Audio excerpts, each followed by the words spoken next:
জীবন্ত ছবি। রহস্যে মোড়া একটা পুরনো গ্রাম, নাম চিত্রপুর। সেখানে ছিল এক প্রাচীন বাড়ি, যার ভেতরে ছিল শত ছবি। ছবিগুলো সাধারণ নয়, কারণ লোকেরা বলতো ওগুলো জীবন্ত। সেই বাড়িতে আসে এক কিশোর, নাম তার অয়ন। সে ছিল চিত্রকলা ও জাদুর খুব ভক্ত। একদিন সে খুঁজে পায় একটি রহস্যময় ফ্রেম, যার ভেতরে নেই কোনো ছবি, কেবল ঝকমকানো আলো আর ঘূর্ণি। হঠাৎ করেই সে দেখতে পায় ফ্রেমের ভেতরে এক নারীর হাত। সে যেন সাহায্য চাইছে।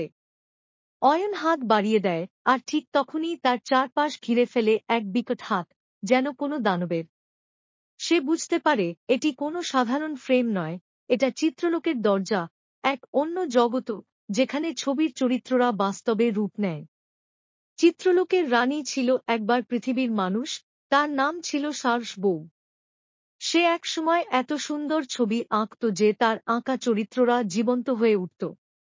কিন্তু এক ঈর্ষাপরায়ণ জাদুকর তাকে ফ্রেমের ভেতর বন্দী করে দেয়।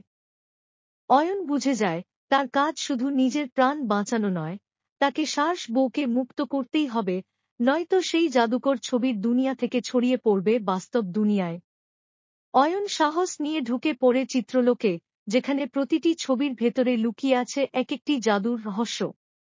সে লড়াই করে কালো রঙের দানবের সঙ্গে, পার হয় আগুনের পেইন্টিং, আর অবশেষে এক সাদা ক্যানভাসের সামনে পৌঁছায়। সেখানে সে আঁকে একটি মুক্তির চাবি, তার হৃদয়ের বিশ্বাস দিয়ে। ছবিটা জীবন্ত হয়ে যায়, চাবি বের হয় ফ্রেম থেকে। আর ঠিক তখনই সার্স বউ ফ্রেম ভেঙে মুক্তি পায়। চিত্রলোক আর বাস্তব দুনিয়ার সীমা ঘুচে যায় এক মুহূর্তে, আর তখন থেকে প্রত্যেকটি ভালো ছবি বাঁচিয়ে রাখে এক টুকরো আলো। টুনির ফলের বাগান। সূর্য ঠিক সোনালি আলো ছড়িয়ে দিয়েছে ছোট্ট এক গ্রামের পাশে, যেখানে টুনি পাখির ছিল এক অপূর্ব ফলের বাগান। গাছভরা ছিল নানা রকমের ফল, সুজলা সুন্দরী আম, রসালো লাল আপেল, মিষ্টি আঙুরের থোকা, হলুদ সোনালি কলার ঝাড়, আর রস টপ্পে জাম। টুনি পাখি ছিল বুদ্ধিমতী আর পরিশ্রমী। সে তার ছোট ভাইবোনদের নিয়ে সকাল সন্ধ্যা এই বাগানের যত্ন নিত, গাছে পানি দিত, আগাছা পরিষ্কার করত, আর যখন ফল পাকত, তখন সেগুলো ভালো করে বেছে সংগ্রহ করত। এত রকমের রসালো ফল দেখে তাদের মুখে জল এসে গেল। কিন্তু তারা ভাবল, কেন কষ্ট করে ফল চাষ করব? চুপি চুপি নিয়ে গেলেই তো হয়। সেই রাতেই তারা উড়ে এলো টুনির বাগানে। টুপটাপ শব্দে ঝুড়ি ভর্তি ফল তুলতে লাগল তারা। কিন্তু টুনি ছিল খুব চালাক। সে আগে থেকেই সন্দেহ করেছিল, তাই গাছের আড়ালে লুকিয়েছিল। হঠাৎ টুনি উড়ে এসে কড়া গলায় বলল, কালু কাকা, কালী কাকিমা, এটা আমাদের পরিশ্রমের ফল। তোমরা চুরি করতে এসেছ। কালুকালি প্রথমে ভরকে গেল, কিন্তু তারপর হাসতে হাসতে বলল, এই বিশাল বাগানে এত ফল, তুমি একটু দিলে ক্ষতি কি? টুনি দ্বিভাবে বলল, এটা শুধু ফলের বাগান নয়, এটা আমাদের পরিশ্রম, ভালোবাসা আর যত্নের ফল। যদি তোমরা সত্যিই খেতে চাও, তবে আমাদের সঙ্গে কাজ করো, তাহলে সবাই মিলে ভাগ করে খাব। কালুকালি কিছুক্ষণ চুপ করে রইল। তারা বুঝতে পারল, চুরি করা সত্যিই লজ্জার কাজ। তারা মাথা নিচু করে বলল, আমরা ভুল করেছি, টুনি। আমরা তোমাদের সাহায্য করতে চাই, তুমি বলো কি করতে হবে। এরপর থেকে তারা সবাই মিলে বাগানের যত্ন নিল। কালুকালি গাছে পানি দিল, টুনির ছোট ভাইবোনেরা আগাছা পরিষ্কার করল, আর টুনি ফল সংগ্রহ করে সুন্দর জুড়িতে সাজাল। দিন শেষে সবাই মিলে মজার এক উৎসব করল। রসালো ফল খেতে খেতে তারা হাসল, গাইল আর আনন্দ করল। টুনির ফলের বাগান সত্যি হয়ে উঠল বন্ধুত্ব আর পরিশ্রমের এক মধুর গল্প। যারা পরিশ্রম করে, তারাই প্রকৃত মিষ্টি ফলের স্বাদ পায়। আর বন্ধুত্ব ও ন্যায়ের পথেই রয়েছে আসল সুখ।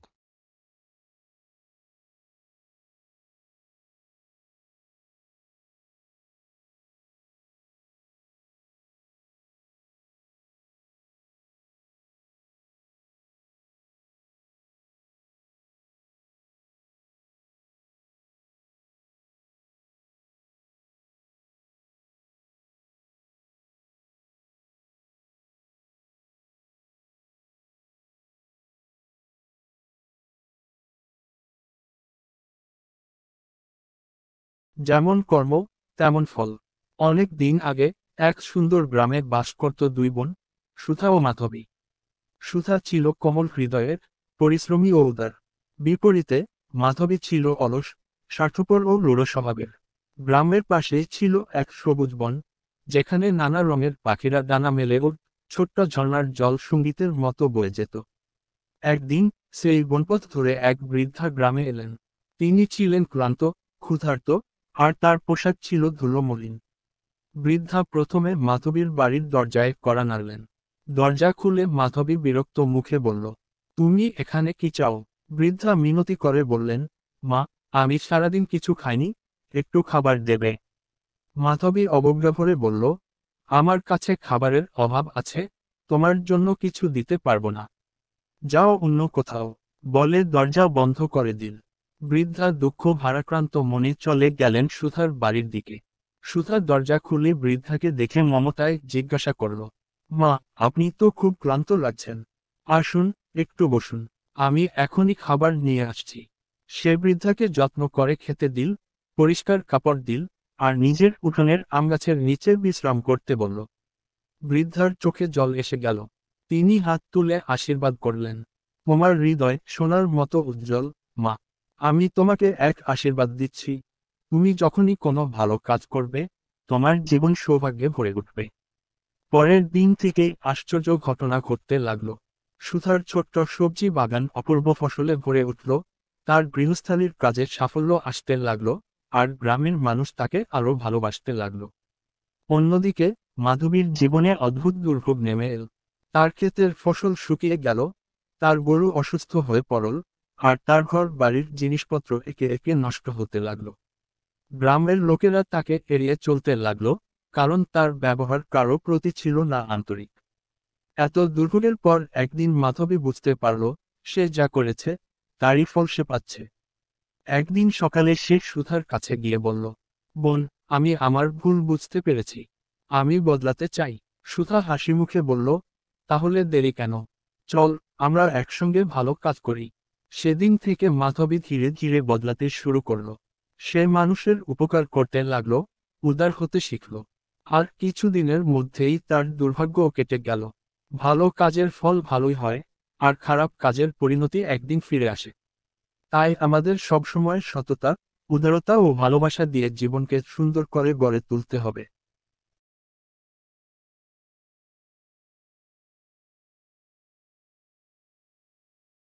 নেকড়ে ও 7টি বাচ্চা। এক গভীর জঙ্গলের মাঝে এক মা ছাগল তার 7টি ছোট্ট বাচ্চার সঙ্গে বাস করত। তারা খুব সুখে ছিল, কিন্তু জঙ্গলে ছিল এক ভয়ঙ্কর নেকড়ে, যে সবসময় তাদের খাওয়ার ফন্দি আঁটত। একদিন মা ছাগল বাইরে খাবার আনতে যাওয়ার আগে তার বাচ্চাদের বলল, শোনো, আমি না ফেরা পর্যন্ত দরজা খুলবে না। নেকড়ে অনেক চালাক, সে যদি আসে, তার কর্কশ গলা ও কালো থাবা দেখে চিনে নিও। বাচ্চারা মাথা নাড়ল, আমরা খুব সাবধান থাকব, মা। কিছুক্ষণ পর নেকড়ে দরজার সামনে এসে বলল, পুচকুগুলো, দরজা খোলো, আমি তোমাদের মা। কিন্তু বাচ্চারা বুঝতে পারল, এই কণ্ঠ মায়ের মতো নরম নয়, বরং কর্কশ। এক বাচ্চা বলল, তুমি আমাদের মা নও, তোমার গলা মোটা আর কর্কশ। নেকড়ে তখন এক চালাকির আশ্রয় নিল। সে পাশের দোকানে গিয়ে চকোলেট ও মধু খেল, যাতে তার গলা মোলায়েম হয়ে যায়। এরপর আবার ফিরে এসে নরম কণ্ঠে বলল, পুচকুগুলো, দরজা খোলো, আমি তোমাদের মা। এবার বাচ্চারা ভাবল, মাই বোধহয় ফিরেছে। কিন্তু তারা দরজার নিচ দিয়ে নেকড়ের কালো থাবা দেখে চমকে উঠল। এক বাচ্চা বলল, তোমার থাবা তো মায়ের মতো সাদা নয়, তুমি মিথ্যা বলছো। নেকড়ে এবার এক বেকারের কাছে গিয়ে তার থাবায় সাদা ময়দা মাখিয়ে নিল, যাতে তা সাদা দেখায়। এরপর সে আবার দরজায় এসে বলল, বাচ্চারা, এবার আমাকে বিশ্বাস করো, আমি তোমাদের মা। বাচ্চারা যখন সাদা থাবা দেখল, তখন আর সন্দেহ করল না। তারা দরজা খুলে দিল। দরজা খোলার সঙ্গে সঙ্গে নেকড়ে ভেতরে ঢুকে পড়ল। বাচ্চারা দৌড়ে পালাতে লাগলো। এক বাচ্চা বিছানার নিচে লুকাল, আরেকজন আলমারির ভেতর, কেউ ঘড়ির ভেতরে ঢুকে পড়ল। কিন্তু নেকড়ে একে একে সবাইকে খুঁজে বের করল এবং গিলে ফেলল। শুধু সবচেয়ে ছোট্ট ছাগলছানাটি ঘড়ির ভেতরে লুকিয়েছিল, তাই সে রক্ষা পেল। কিছুক্ষণ পর মা ছাগল ফিরে এসে দেখল দরজা খোলা আর সবকিছু লণ্ডভণ্ড। সে কেঁদে উঠল, আমার বাচ্চারা কোথায়? তখন ছোট্ট ছাগলছানা কাঁদতে কাঁদতে ঘড়ি থেকে বেরিয়ে এল এবং সব বলল। মা ছাগল রাগে ফেটে পড়ল। সে দ্রুত জঙ্গলে গিয়ে দেখল, নেকড়ে একটা গাছের নিচে গভীর ঘুমে আচ্ছন্ন, তার পেট মোটা হয়ে আছে। মা ছাগল সঙ্গে সঙ্গে একটি কাঁচি নিয়ে নেকড়ের কাছে গেল। ধীরে ধীরে তার পেট কেটে ফেলল, আর একে একে ছাগলছানারা সুস্থ অবস্থায় বেরিয়ে এল। এরপর মা ছাগল তাদের দিয়ে কিছু ভারী পাথর এনে নেকড়ের পেটের মধ্যে ঢুকিয়ে দিল, তারপর আবার সেলাই করে দিল। কিছুক্ষণ পর নেকড়ে যখন ঘুম থেকে উঠল, তখন সে খুব তৃষ্ণার্ত ছিল। সেই নদীর ধারে গিয়ে পানি খেতে লাগল, কিন্তু পাথরের ভারে সে ভারসাম্য রাখতে পারল না, আর সোজা নদীতে পড়ে ডুবে গেল। মা ছাগল বাচ্চাদের বুকে টেনে নিয়ে বলল, সতর্ক থাকা খুব জরুরি। সবসময় শুনে ও দেখে বোঝার চেষ্টা করবে কেউ তোমাকে ধোঁকা দিচ্ছে কিনা। আর সেই দিন থেকে তারা সবাই আরো সতর্ক আর বুদ্ধিমান হয়ে গেল, আর জঙ্গলে শান্তি ফিরে এল। বানর ও কুমির। এক গভীর জঙ্গলের পাশে ছিল এক বড় নদী। নদীর ধারে এক বুদ্ধিমান বানর বাস করত। সে ছিল খুবই চালাক ও চঞ্চল। তার প্রিয় কাজ ছিল গাছে বসে মিষ্টি ফল খাওয়া আর নদীর দৃশ্য দেখা। একদিন সে নদীর ধারে বসে পাকা জামরুল খাচ্ছিল। হঠাৎ সে দেখল নদীতে এক বড় কুমির ভেসে আছে। বানর চেঁচিয়ে বলল, ওহে কুমির, তুমি কি আমার বন্ধু হবে? কুমির বলল, বন্ধু, নিশ্চয়, কিন্তু তুমি তো গাছে থাকো আর আমি পানিতে থাকি, আমরা কিভাবে বন্ধু হব? বানর হাসল, তাতে কি, বন্ধুত্ব তো শুধু একসঙ্গে থাকার নাম নয়, বরং একে অপরকে সাহায্য করার নাম। বানর প্রতিদিন কুমিরকে মিষ্টি জামরুল আর আম দিতে লাগলো। কুমির খুব খুশি হলো, কিন্তু সমস্যাটা বাধল কুমিরের লোভী স্ত্রীকে নিয়ে। একদিন কুমির বাসায় গিয়ে তার স্ত্রীর কাছে বলল, বানরটা খুব ভালো বন্ধু, সে আমাকে প্রতিদিন মিষ্টি ফল দেয়। এটা শুনেই কুমিরের স্ত্রীর মুখে জল চলে এলো। সে ভাবল, যদি বানর এত মিষ্টি ফল খায়, তাহলে তার হৃদয় নিশ্চয় অনেক মিষ্টি হবে। যদি আমি সেটা খেতে পারতাম। সে কুমিরকে বলল, আমি বানরের হৃদয় খেতে চাই, তুমি তাকে এখানে নিয়ে এসো। কুমির প্রথমে রাজি হলো না, কিন্তু স্ত্রী তাকে জোর করতে লাগল। শেষে কুমির একটা ছল করল। পরের দিন কুমির বানরের কাছে গিয়ে বলল, বন্ধু, আজ তুমি আমাদের বাড়িতে এসো। নদীর ওপারে আমাদের রাজ্যে তোমাকে এক রাজকীয় ভোজ খাওয়াব। বানর খুশি হয়ে বলল, কিন্তু আমি তো সাঁতার জানি না, আমি নদী পার হব কিভাবে? কুমির বলল, তুমি আমার পিঠে চড়ে বসো, আমি তোমাকে নিয়ে যাব। বানর কিছু না বুঝে কুমিরের পিঠে চড়ে বসল। কিন্তু মাঝ নদীতে পৌঁছানোর পর কুমির তার আসল উদ্দেশ্য ফাঁস করে দিল। সে বলল, বানর বন্ধু, দুঃখিত, আমার স্ত্রী তোমার হৃদয় খেতে চায়, তাই আমি তোমাকে ওখানে নিয়ে যাচ্ছি। বানর হতভম্ব হয়ে গেল, কিন্তু সে ভয় না পেয়ে বুদ্ধি খাটাল। সে মিষ্টি গলায় বলল, ওহ বন্ধু, তুমি আগে বললে না কেন? কিন্তু আমি তো আমার হৃদয় গাছে রেখে এসেছি, তুমি যদি আমাকে ফেরত নিয়ে যাও, তাহলে আমি সেটা এনে দেব। কুমির নির্বোধ ছিল, তাই সে বিশ্বাস করল। সে বানরকে ফিরিয়ে নিয়ে গেল। বানর গাছে উঠে চটপট ডালে বসে বলল, ওহ বোকা কুমির, হৃদয় কি শরীরের বাইরে রাখা যায়? তুমি আমাকে ধোঁকা দিতে চেয়েছিলে, কিন্তু আমি ধোঁকা খেলাম না। কুমির লজ্জায় মাথা নিচু করে চলে গেল। বানর তখন বলল, সত্যিকার বন্ধুত্বের লোভ থাকলে সেটা আর বন্ধুত্ব থাকে না। এভাবেই বানরের বুদ্ধি তাকে মৃত্যুর হাত থেকে বাঁচিয়ে দিল। বুড়ির ডিম কন্যা। বনের গভীরে এক নির্জন কুঁড়েঘরে থাকত এক বুড়ি। বয়সের ভারে তার শরীর নুয়ে পড়েছিল, কিন্তু মনটা ছিল একদম শিশুর মতো। তার কেউ ছিল না, তাই সারাদিন বনের পাখিদের সঙ্গে কথা বলতো, নদীর জলে নিজের ছায়া দেখে হাসত। তবে তার একটা দুঃখ ছিল, তার কোনো সন্তান নেই। একদিন ঝড়ের রাতে বাতাস গর্জে উঠল, অন্ধকারে বিজলি চমকালো, আর বনের মাঝখানে এক রহস্যময় আলো দেখা গেল। সকালে বুড়ি বনের ধারে হাঁটতে গিয়ে হঠাৎ মাটিতে কিছু একটা জ্বলজ্বল করতে দেখল। সে অবাক হয়ে দেখল, একটা বিশাল সোনালি ডিম। বুড়ির চোখ বিস্ময়ে বড় হয়ে গেল। সে ডিমটা কোলে তুলে নিল, আদর করে বলল, তুই যদি আমার সন্তান হোস, তবে তোকে আমি নিজের বুকের মধ্যে রাখব। সে ডিমটাকে ঘরে নিয়ে গিয়ে তুলার মধ্যে রেখে দিল, যেন সেটা একদিন ফুটে যায়। দিন গেল, রাত গেল, একদিন মাঝরাতে হঠাৎ কট কট কট শব্দ শোনা গেল। বুড়ি তাড়াতাড়ি কাছে গিয়ে দেখল, ডিমটা ফেটে যাচ্ছে। তারপর এক আশ্চর্য দৃশ্য, ডিমের ভেতর থেকে বেরিয়ে এল এক অপূর্ব কন্যা। তার চুল সোনার মতো ঝলমলে, চোখ টলটলে স্বচ্ছ, গায়ের রং যেন জ্যোৎস্নার আলো। বুড়ি বিস্ময়ে বলল, তুই কে রে, মা? মেয়েটা মিষ্টি হেসে বলল, আমি তোমার ডিম কন্যা। বুড়ির চোখে আনন্দের জল চলে এল। সেই মেয়েটার নাম রাখল সোনাবান। সোনাবান বড় হতে লাগল, আর তার সৌন্দর্য ও মায়াবী শক্তি দেখে বনজুড়ে গল্প ছড়িয়ে পড়ল। গাছের পাখিরা তার সঙ্গে কথা বলতো, হরিণেরা তার ডাকে ছুটে আসত, এমনকি ঝর্ণার জলও তার পায়ের ছোঁয়া পেলে মিষ্টি সুর তুলত। কিন্তু একদিন এই গল্প পৌঁছে গেল বনের ভয়ঙ্কর রাজা বাঘমানবের কানে। সে বলল, আমার বনের সবচেয়ে সুন্দর কন্যা আমার রানী হবে। সে তার বিশাল সৈন্যদল পাঠালো সোনাবানকে ধরে আনার জন্য। বুড়ি কেঁদে বলল, আমি আমার ডিম কন্যাকে ছাড়ব না। কিন্তু বাঘমানবের লোকেরা এসে সোনাবানকে ধরে নিয়ে যেতে লাগল। ঠিক তখনই আকাশে ঝড় উঠল, মাটিতে বাজ পড়ল, আর এক রহস্যময় সোনালী পাখি উড়ে এল। পাখিটি বলল, সোনাবান, তুই তো ডিম থেকে জন্ম নিয়েছিস, তোর মধ্যেও আছে বদলে যাওয়ার শক্তি। সোনাবান নিজের বুকের মধ্যে এক শিহরণ অনুভব করল। সে হাত দুটো ছড়িয়ে দিল, আর মুহূর্তের মধ্যে তার পেছনে থেকে গজিয়ে উঠল বিশাল সোনার ডানা। সে এক ঝটকায় আকাশে উঠে গেল। তার চোখ জ্বলে উঠল, আর হাত তুলে সে বলল, আমি কারো দাসী নই, আমি বনের রক্ষক। এক মুহূর্তে বাতাসে শক্তি ছড়িয়ে পড়ল, আর বাঘমানবের সৈন্যরা আতঙ্কে ছুটতে লাগল। বুড়ি আনন্দে কেঁদে উঠল, আমার ডিম কন্যা শুধু সুন্দর নয়, সে বনের রানী। সেই দিন থেকে সোনাবান হয়ে গেল বনের পাহারাদার।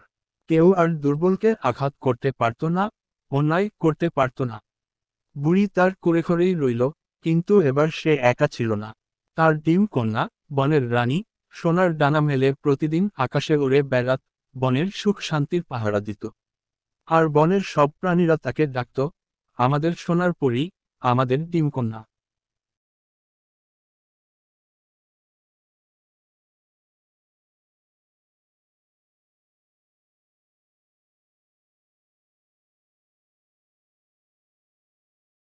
যেমন বিচার, তেমন ফল।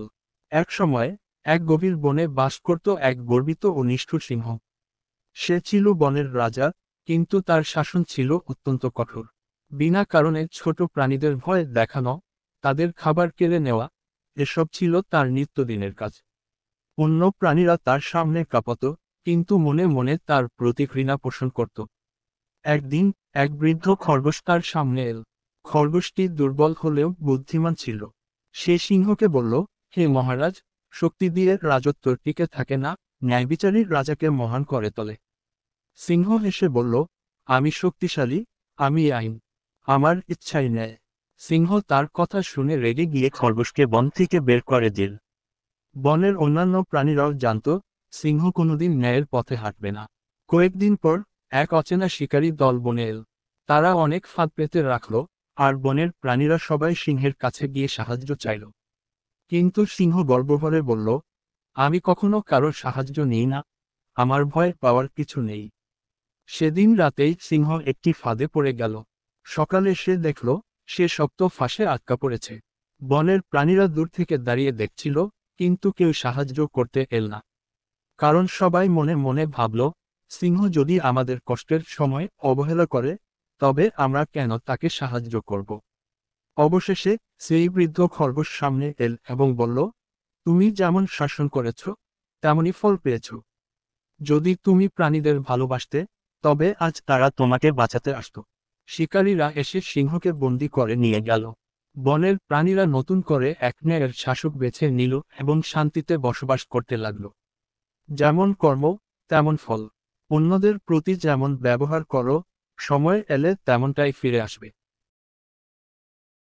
কেকের রাজ্যে একদিন ছোট্ট মিষ্টি মেয়ে লিয়া নিজের জন্মদিনে খুব আনন্দ করছিল।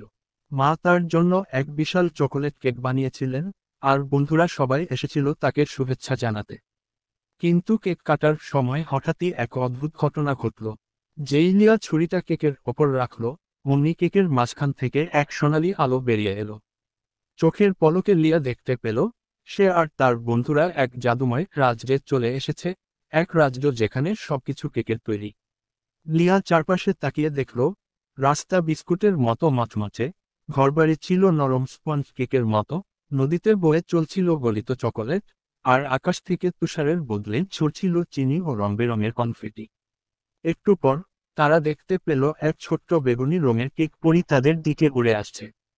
পরিটি হাসি মুখে বলল, স্বাগতম, লিয়া, তুমি কেক রাজ্যের অতিথি। এখানে সব মিষ্টি, কিন্তু আমাদের একটা সমস্যা হয়েছে। দুষ্টু চুইংগাম দৈত্য আমাদের কেকগুলো খেয়ে ফেলছে। লিয়া আর তার বন্ধুরা পরিটির সাথে মিলে দৈত্যের বিরুদ্ধে লড়াই করার পরিকল্পনা করল। তারা আইসিং বন্দুক বানালো, চকোলেট বল তৈরি করলো, আর রঙিন ক্যান্ডি দিয়ে এক বিশাল ফাঁদ পেতে রাখল। অবশেষে দৈত্য যখন এল, তারা মিলে তাকে চকোলেটের জালে ফাঁসিয়ে ফেলল। কিন্তু হঠাৎ লিয়া খেয়াল করল, দৈত্য আসলে এতটা দুষ্টু নয়, সে শুধু খুব ক্ষুধার্ত।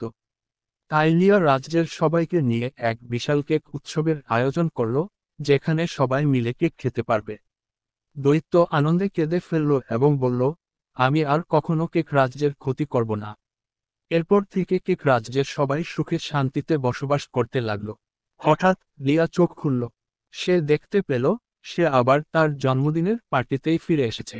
বন্ধুরা আনন্দ করছে, আর তার সামনে চকোলেট কেক রাখা।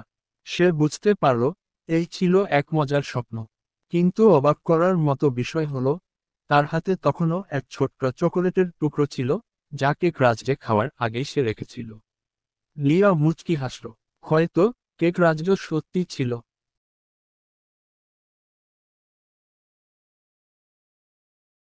চন্দ্রমুখী ও 7 রঙের ফুল। অনেক দিন আগের কথা। নন্দনপুর নামে এক ছোট্ট গ্রাম ছিল, যেখানে বাস করত চন্দ্রমুখী নামে এক দয়ালু মেয়ে। সে ছিল মায়ের একমাত্র মেয়ে, আর তার সৌন্দর্য ছিল চাঁদের আলোর মতো কমল। চন্দ্রমুখী শুধু সুন্দরী ছিল না, সে ছিল খুবই মায়াবতী। গ্রামের গরিব মানুষদের সাহায্য করত, পশুপাখির যত্ন নিত, আর সবার সঙ্গে মিষ্টি ভাষায় কথা বলত। সবাই তাকে খুব ভালোবাসত। একদিন সে জঙ্গলে কাঠ কুড়াতে গেল। হঠাৎ দেখতে পেল, এক বুড়ি পথের ধারে বসে কাঁদছে। চন্দ্রমুখী কাছে গিয়ে জিজ্ঞেস করল, দাদি, আপনি কাঁদছেন কেন? বুড়ি বলল, মা, আমি খুব ক্ষুধার্ত, কিন্তু আমার কাছে কিছুই নেই খাওয়ার মতো। চন্দ্রমুখীর নিজের জন্য যে খাবার ছিল, সে তা বিনা দ্বিধায় বুড়িকে দিয়ে দিল। বুড়ি খেয়ে বলল, তুমি অনেক দয়ালু, মা। এই নাও, তোমার জন্য এক আশীর্বাদ। বুড়ি চন্দ্রমুখীর হাতে দিল এক ছোট্ট 7 রঙের ফুল। চন্দ্রমুখী খুশি হয়ে ফুলটি নিয়ে ঘরে ফিরল। কিন্তু সে জানত না, এই ফুল ছিল বিশেষ আশীর্বাদধন্য। পরদিন সকালে সে যখন গরিব এক প্রতিবেশীকে সাহায্য করছিল, তখনই আশ্চর্য এক ঘটনা ঘটল। তার হাতের ফুল থেকে এক উজ্জ্বল আলো বেরিয়ে এলো, আর সেই গরিব লোকের ঘর নতুন কাপড়, খাবার আর সুখে ভরে গেল। গ্রামের লোকেরা বিস্ময়ে তাকিয়ে রইল। চন্দ্রমুখী বুঝতে পারল, এই ফুল কেবল তাদের জন্য কাজ করবে, যারা ভালো কাজে নিজেকে নিয়োজিত করে। সে সেই ফুলের শক্তি দিয়ে সবার জন্য ভালো কাজ করতে লাগল। কিন্তু এই খবর দূরের এক হিংস্র রাজার কানে গেল। সে চন্দ্রমুখীকে ধরে নিয়ে যেতে সৈন্য পাঠাল। রাজা বলল, এই ফুল আমাকে দাও, যাতে আমি আরো ধনী হতে পারি। চন্দ্রমুখী মাথা নিচু করে বলল, মহারাজ, এই ফুল শুধু দানশীল ও দয়ালু ব্যক্তিদের জন্য কাজ করে, লোভীদের জন্য নয়। রাজা ফুলটি নিজের হাতে নিতে চাইল, কিন্তু ফুল তখনই শুকিয়ে গেল, আর রাজপ্রাসাদের সব সোনা মণি অদৃশ্য হয়ে গেল। রাজা হতভম্ব হয়ে বুঝতে পারল, লোভ কোনোদিনও সুখ আনে না। চন্দ্রমুখী ফিরে এলো নিজের গ্রামে, আর আগের মতোই গরিবদের সাহায্য করতে থাকল। গ্রামের মানুষ বুঝতে পারল, সত্য, দয়া ও ভালোবাসায় আসল শক্তি, আর যারা নিষ্পাপ হৃদয় নিয়ে জীবন কাটায়, তারাই প্রকৃত অর্থে ধনী।